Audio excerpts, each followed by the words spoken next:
পত্নীৰ কেলেংকাৰী লুকুৱাবলৈ পুথি খলিহনাক ধৰি চমক সৃষ্টি কৰিছিল নেকি মুখ্যমন্ত্ৰী হিমন্ত বিশ্ব শৰ্মাই। ৰাজ্যৰ দুৰ্নীতি নিৰ্মূল কৰা শাসকৰ ঘৰতে আছে ভয়ংকৰ দুৰ্নীতিৰ নায়ক, নাম হৈছে ৰিণিকী ভূঞা।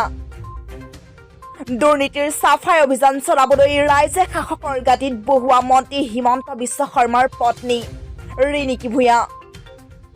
অকল ৰিণিকী ভূঞাই নহয়, এই কেলেংকাৰীত নাম সাঙুৰ খাইছে মুখ্যমন্ত্ৰী হিমন্ত বিশ্ব শৰ্মাৰ লগতে তেওঁৰ পুত্ৰৰ নন্দিল বিশ্ব শৰ্মাৰো নাম।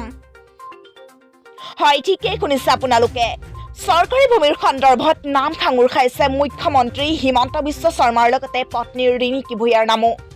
এতিয়া প্ৰশ্ন হয়, এই কেলেংকাৰীৰ সন্দৰ্ভত কেনেকৈ তদন্ত চলাব মুখ্যমন্ত্ৰী হিমন্ত বিশ্ব শৰ্মাই, আৰু তদন্তৰ আওতালৈ অনা হ'বনে মুখ্যমন্ত্ৰীৰ পত্নী ৰিণিকী ভূঞাক?